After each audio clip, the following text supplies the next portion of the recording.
tapi saya sebagai anggota DPRK Aceh Singkil sangat menyedihkan. Sangat menyedihkan.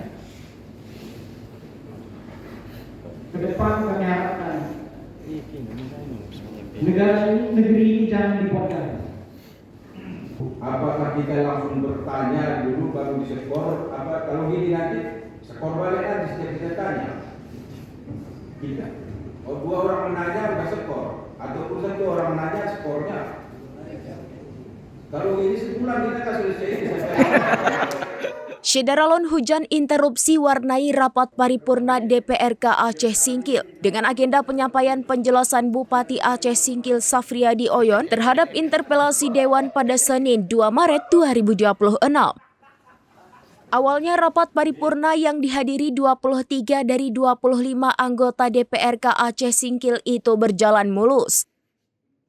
Bupati menyampaikan jawaban di mimbar terhadap 5 hal pokok yang dipertanyakan dalam interpelasi.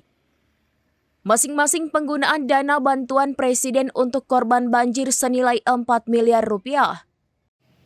Lalu program sekolah rakyat, permasalahan hak guna usaha atau HGU di Aceh Singkil, persoalan aparatur sipil negara dan kebijakan APBK Aceh Singkil tahun 2026. Hujan interupsi baru terjadi ketika Ketua DPRK Aceh Singkil Haji Amaliun mempersilahkan anggota Dewan menanggapi jawaban Bupati. Interupsi terutama ketika Bupati Aceh Singkil Safriadi Oyon meminta rapat diskor agar dirinya bisa menyiapkan jawaban tertulis atas pertanyaan anggota Dewan. Bupati beralasan perlu meminta waktu lantaran ada pertanyaan yang mesti dijawab dengan data, sehingga tidak mungkin dihafalkan semuanya. Permintaan Bupati itu tidak diterima mayoritas wakil rakyat. Mereka meminta Bupati langsung menjawab.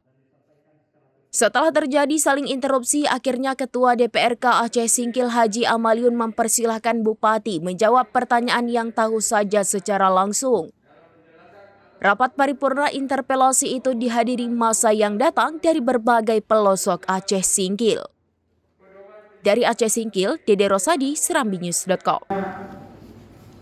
Yang melakukan aksi itu adalah mempunyai niat yang baik. Jadi Pak Bupati telah memaparkan tadi dengan panjang lebar. Tapi tentunya kami sebagai lembaga legislatif penting meyakinkan lagi. Di sini ada Bapak Ketua MPU. Bahan untuk DPRD dan pelaksanaan fungsi pengawasan serta Bupati dijadikan bahan dalam penetapan pelaksanaan kebijakan. Sidang Dewan yang terhormat, baiklah untuk mempersingkat waktu, kami mintakan pada saudara Bupati untuk dapat menyampaikan penjelasan ini. Dipersilakan. Download Tribun X sekarang. Menghadirkan lokal menjadi Indonesia.